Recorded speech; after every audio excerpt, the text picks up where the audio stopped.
I have two tips that I can give to any university student that's dealing with stress.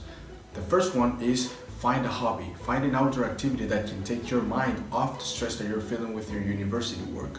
And the second one is take a break. This is very important because stress is not going to help you with your university work, and it's also not healthy for you. The way that I keep myself organized is by doing a checklist every single day for the next day.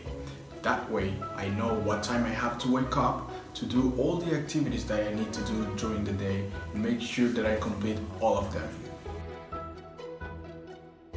The way that I remain positive through these uncertain times is because in my mind there's always one quote that helps me get through them. The quote says, "Even the darkest night will end and the sun will shine."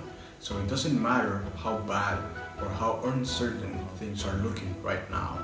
It's not gonna last forever. So it's very important to keep a positive attitude all the time.